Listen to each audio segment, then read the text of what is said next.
Speaking of ghost allowance, ghost scholars, ghost employees, ghost project, putang ina nyo. Lahat kayo, alam niyo yan sa mga sarili ninyo sa kamera. Alam nyo na may mga kasamahan kayo o baka kayo mismo sangkot dyan. Sinong maniniwala? Sino ang maniniwala ngayon sa gobyerno? Sinong maniniwala sa gobyerno na puros mga sinungaling? Ay, paano natin malalay? Ikaw naman, Boss Dada. Masyado ka naman magsalita. Para ka naman kung makapagsalita ka naman para ka namang ano dyan? Para ka namang others. O anong sinasabi mong Anong sinasabi mong mga sinungaling mga taga-gobyerno? Ito, simulan na natin itong ating paghihirap.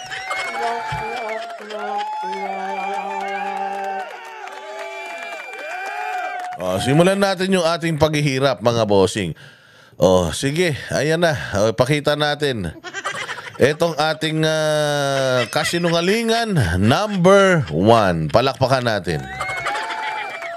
Inukot na estudyante ng British School Manila hindi totoong nasagip ng hepe ng PNP Anti-Kidnapping Group.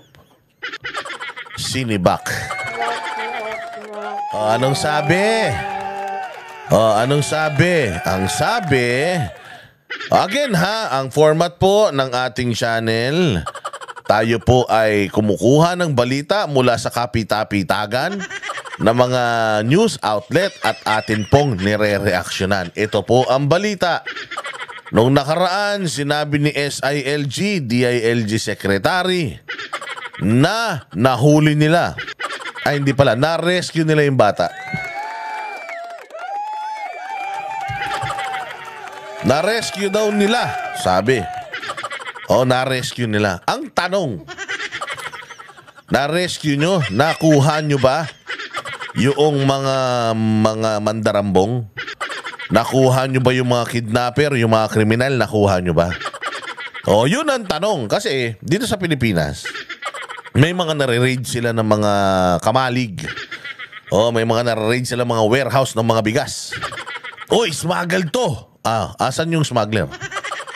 Nga. Sumunod. Nakahuli tayo ng napakarami tonelada na mga na droga nung unang-una pa lang, 1 tonelada sa Maynila. Boom! Kasabwat yung mga pulis.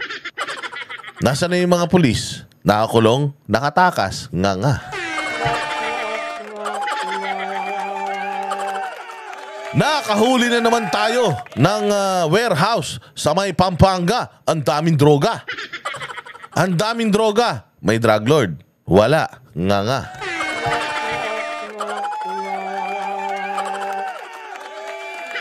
May nahuli na naman. Pumunta pa si Abalos sa may Baguio. Isang bahay. Nako, nandoon yung mga droga. Asan? May nakuwang drug lord? May nakuwang pusher? Wala. Nga.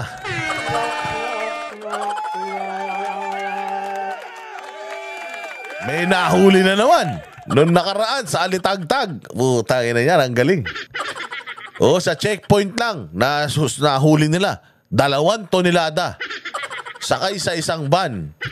Sa isang van na hindi naman kayang magdala ng 2 tonelada. Alyabang pa, nakasalamin pa si BBM tsaka si Abalos. Nandoon talaga sila kagad. Kala mo sa kanila yung shipment Ang bilis na nandoon Tas, so ikwento mo kung ano nangyari. Yung pinapakwento yung pulis, hindi malaman ng pulis kung ano nangyari kasi nakakagulat talaga yung nangyari. Tapos ay yabang, 2 tonelada to. 2 tonelada. Nahuli natin yung driver. Ganito ang nangyari.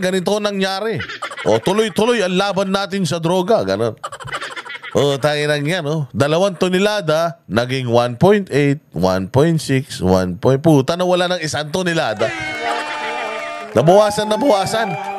Paunti ng paunti, spaghetti. Parang spaghetti, pababa ng pababa. Bumaba yung Hanggang sa wala ng 1 tonelada. Bakit? Kasi yung mga pinaglagyan nila, mabigat. So mas mabigat pa yung pinaglagyan kaysa dun sa laman. Gago. Lokohin yung lelang yung panot. O halimbawa, etong laman ng lotion kong mamahalin. No? Halimbawa yung laman ng lotion. Alam nga na mas mabigat pa yung lagayan nito kaysa laman sa loob. Hindi ba? Siyempre, konti lang yung binigat ng lagayan kaysa sa... Ang mabigat yung laman sa loob. Parang lumalabas, mas mabigat pa yung lagayan kaysa dun sa laman. Oo, wala. Parang 50-50. Oo, kung 2 tonelada yung nahuli, naging 1 na lang. Dahil daw yung sa mga lagayan, mabibigat. Ulul! Nga. O bukod doon, sa nangangawala na nagbabago yung figures ng droga, nawawala unti-unti, nauubos, natatagtag, galing ang alitagtag. Baka habang binabiyahin nila, nalalaglag doon sa sasakyan. Utangin na niyan, tinanong mo ngayon, nasan yung drug lord doon sa alitagtag? Wala, nga. Asan yung driver doon sa alitagtag? Wala, nga.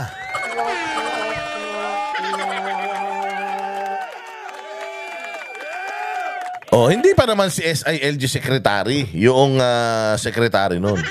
Si Abalos pa yung secretary noon. Kaya putangin na, huwag kayo maniniwala dyan kay Abalos. Diyos ko, daming kalokohan yan. Tingnan, nakikita nyo na, fake news ba yan? Nasa balita lahat yan sasabihin nyo na naman, fake news kami. Kami, nagre-react lang kami according dun sa mga bali-balita Naibalita yan Buti sana kung ginagawa natin yung balita, yung chismis, hindi naman. Naibalita naman talaga yan. Asa na yung mga yan? Wala. Nga. Eto na naman ngayon. Naka-rescue sila ng kinidnap. Nasaan yung mga kidnapper? Wala. Nga. Sige. Tingnan natin itong balitang ito. Sabi nila, sabi nila na rescue daw nila. Ayon sa balitang ito, hindi, iba. Sabi dito, tragis, nagbayad ng ransom yung pamilya. Bakit sinasabi ninyo? Ba't inaagaw nyo yung credit? Ba't sinasabi nyo na-rescue nyo? Kasi kung rescue operation nito, na-rescue ninyo, bakit wala na naman kayo nahuling kriminal? Kaya pala nagagalit kayo at sinasabi ninyong mababa na ang crime rate sa Pilipinas. Kasi nahuhuli nyo lang yung krimen pero wala yung kriminal. Pakinggan natin tong balitang to. Hindi pala totoong nasagip ng mga otoridad ang 14 anyos na estudyante ng British School sa Manila. Nang dinukot po noong nakaraang buwan dahil sa kasinungalingan ito, sinibak agad sa pwesto ang pinuno ng PNP Anti-Kidnapping Group. Atay tayo niyan. So sinibak yung PNP Anti-Kidnapping Group chief dahil nagsinungaling na na-rescue nila itong bata. Hindi naman pala nila na-rescue. Diyos mio. Saan ka naman? Paano ka maniniwala sa Pilipinas na putang ina? Pati yung mga law enforcement, mga sinungaling. Hindi ba? Nangyari na yung kasinungalingan nila noong panahon na binabalahura nila ang Kingdom of Jesus Christ. May namatay pang 3 na mga miyembro ng Kingdom of Jesus Christ. Puros kasinungalingan talaga yung nandoon. Pero hindi ko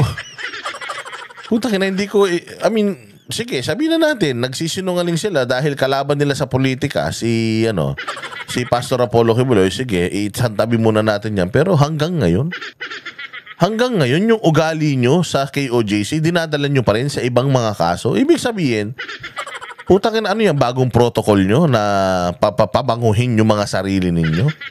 Matapos mabunyag na peke pala ang kanilang accomplishment.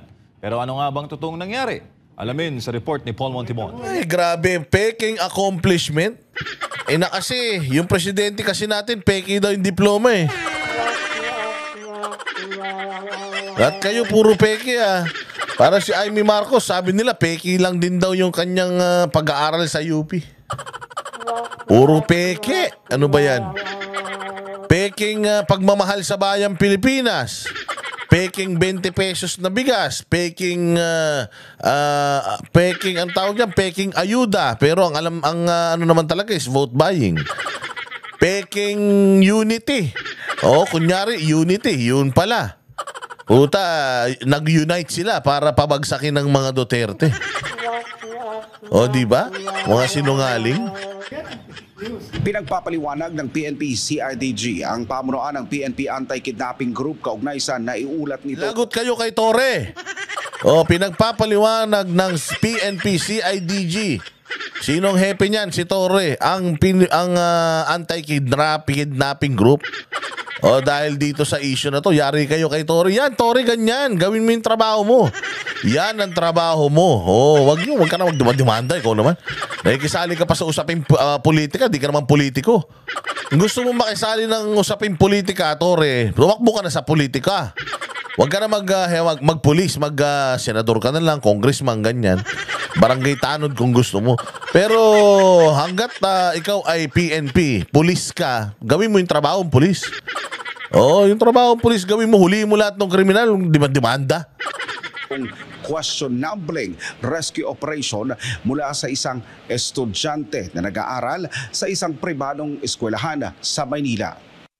Batay sa paunang investigasyon ng PNP-CIDG, hindi pala nasagip ng mga otoridad ang batang biktima na kinilalang si 01, kundi iniwan lamang ito sa Parañaque City. Di naman pala sinagip eh. Iniwan lang pala dun eh. Sinundo nyo lang eh. Anak ng tinapay kayo, sinundo nyo lang pala yung tao eh. Sinagip nyo na. Tayo na kahit ako papuntahin nyo dyan, kaya ko sunduin yan eh. Huwag kasi kayong credit grabber. Grabe kayo, pabanguhin ninyo. Huwag niyong pabanguhin yung mga pangalan ninyo. Magtrabaho kayo ng maayos. Yung gawa ninyo, yun ang kusang magpapabango sa pangalan nyo. Walang ya kayo eh.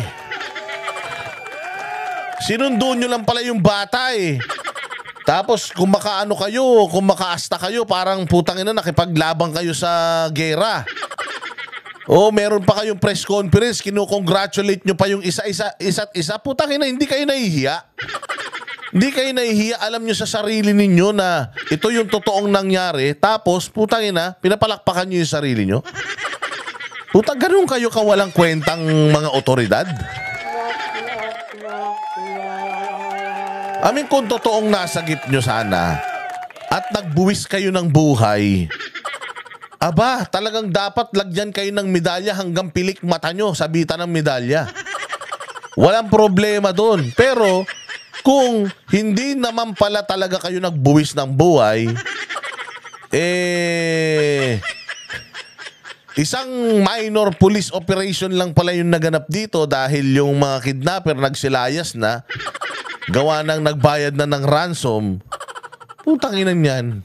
Hindi kayo dapat pumapalakpak. Unang-una sa lahat, wala kayong nahuling mga kidnapper. Putang ina niyan. Matutuwa pa ako kung halimbawa nahuli niyo yung kidnapper, puros patay lahat. Mas okay pa sa akin yan. Kesa naman wala. Kesa naman bokya. Kaya naman pala sinasabi niyong mababa na yung crime rate. Sa Pilipinas, wala kayong nahuhuling kriminal.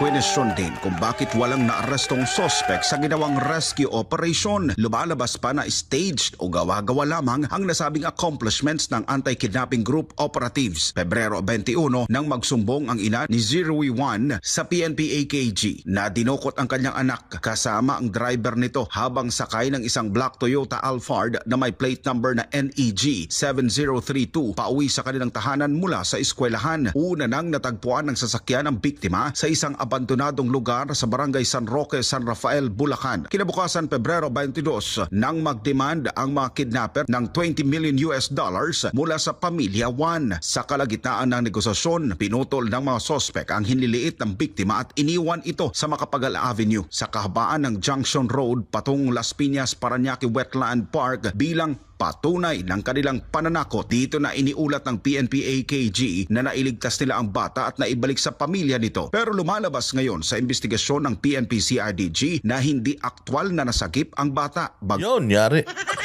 Police versus police. Kanino ka maniniwala? Oo, well, may reputasyon itong CIDG chief na medyo kakaibang takbo likaw ng bituka at utak nito. Pero siyang nagsasabi, hindi nyo na-rescue. Hindi nyo na-rescue. Wala kayong nahuling kriminal.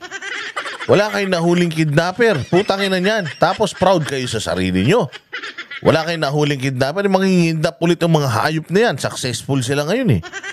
Mangingidnap ulit ang mga ulol na yan. Nasolve nyo problema. Nasolve nyo problema nung magulang nung bata. Pero ang nakasolve talaga ng problema nung magulang nung bata, yung pera nila. Kayong mga pulis, anong nagawa nyo? Tangina, wala na nga kayong nagawa. Pinarangalan nyo pa yung mga sarili nyo. Hindi kayo nahihiya sa sarili nyo. Anak ng tinapay kayo. Pagkos iniwan lang ito sa Parañaque City na naglalagay sa duda sa naging pahayag ng mga operatiba ng anti-kidnapping group. Sa ngayon, pansamantalang hahalili bilang officer in charge ng anti-kidnapping group si Police Colonel Paul Albay. Anong masasabi mo ngayon dito, Jay Ruiz at saka ikaw, Claire Castro, na ultimo kayo, laban kayo ng laban sa fake news, fake news, fake news, fake news, fake news. Puro kayo mga putang ina nyo, mga fake news kayo ng fake news. Ang laman ng mga bibig nyo, puro fake news. Pero ultimong sa hanay ninyo, may mga fake news. Ang masaklap nito, pulis pa. Fake report, fake accomplishment, fake rescue operation. Putang ina niyan. Ano ngayon na masasabi nyo rito? Tapos pinag-iinitan nyo yung mga vlogger ng mga Duterte na nagpapakalat ng fake news. Kayo mismo, nag-aaway-away kayo. Pulis yung anti-kidnapping group. Ayan anti-kidnapping group ng Philippine National Police. Yung Criminal Investigation and Detection Group, CIDG, pulis din yan. Tangina, kayo nag-aaway. Kayo nagsasabi, nagsisinungaling ang isa't isa. O so paano na? Tapos yung DILG secretary, ganun din. Tapos yung DILG secretary nagagalit sa mga Duterte supporter. Mamaya papakita ko sa inyo. Duterte vloggers ang may kagagawan daw kung bakit kumakalat na magulo sa Pilipinas. Anak ng tina. Mamaya papatunayan natin. Sige, diretso. Ano masasabi mo dyan, Claire Kupal at saka Jay Ruiz na putangin na ka. Ikaw may ka din ha. Huling-huli ka rin sa akto ha. Puros kayo mga kawatan. Sa pwesto si Albay bilang OIC habang nagpapatuloy ang masusing investigasyon sa nirelieve na si AKG Chief Police Colonel Elmer Ragay kaugnay ng insidente. Habang patuloy ang investigasyon, nananatiling katanungan ay kung bakit at papaano na idokumento na isang rescue ang kaso ng dinukot na estudyante. Yun. So, ibig sabihin, namimiki talaga. May tendency either or namimiki itong PNP. Or ilang opisina sa PNP. O sino man, anak ng tinapay. So huli sa akto, booking na booking. Putangin na ang kaninang panluloko sa taong bayan. Mahiya naman kayo sa sarili ninyo. Lalong-lalo na kung may mga tao na nagsasuffer dahil sa mga nangyayari na to. Tapos you're taking credit. You're grabbing the credit. Mahiya naman kayo sa sarili ninyo. Ba't kaya hindi kayo magtrabaho ng maayos? Mag-traffic kayo dyan. Pagka napawala nyo yung traffic sa EDSA, ayun, gawin yung quintas, yung award na makukuha ninyo. Pero pagka ganito naman, hindi kayo nahihiya nito na nag-training kayo. Meron kayo sinumpaan to serve and protect. Tapos putangin na wala na tayong Kasama ba to doon sa utos ni Marbil? Baka kasama to sa utos ni Marbil para matabunan yung kanyang pagdaan diyan sa EDSA busway. Kasi di ba may kumalat, nag-leak na information. Ano nangyari doon? Hindi na kayo nagbalita tungkol doon sa nag-leak na information. Na itong si Marbil inuutusan ng kanyang kapulisan na magpakalat ng mga accomplishments para matabunan yung issue na siya ay dumaan diyan sa may EDSA busway. Ito na ba yon? Isa na ba ito sa isa na ba to diyan sa ang tawag, ano ba yung ginamit niyang term? Oo,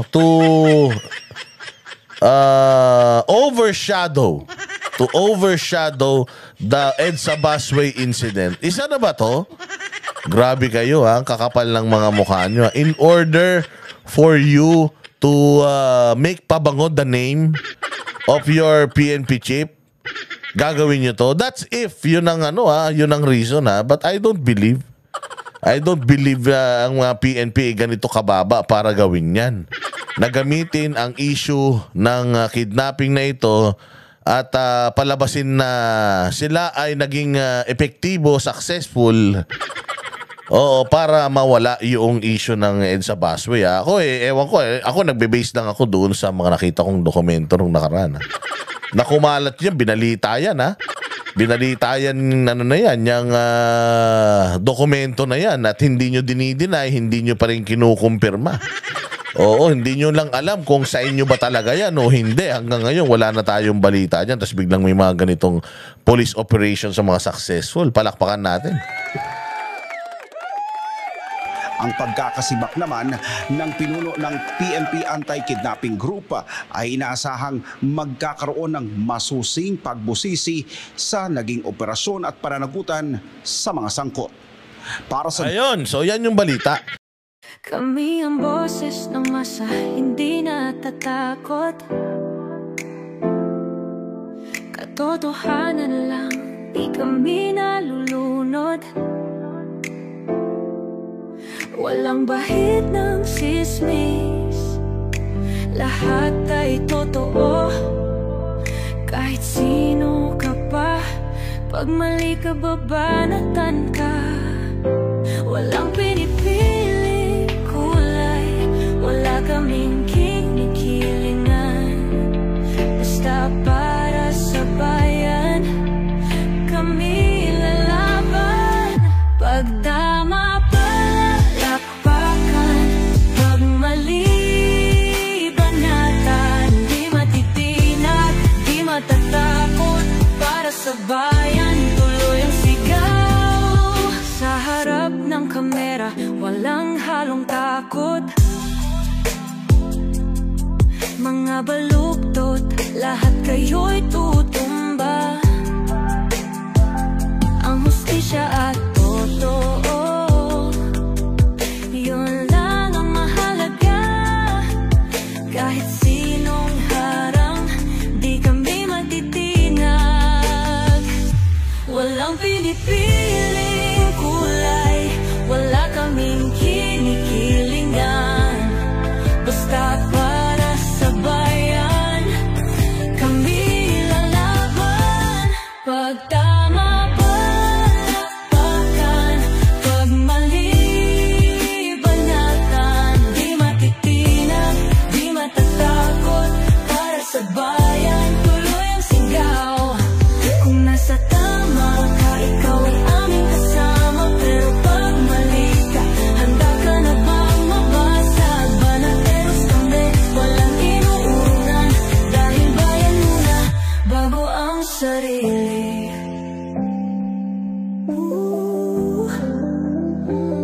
Bago ang sarili.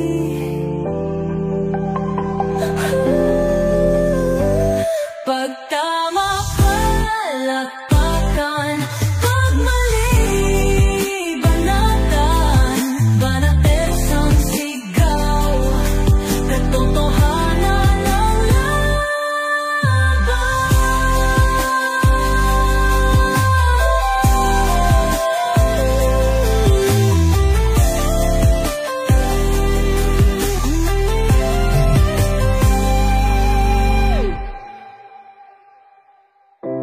sa harap ng kamera,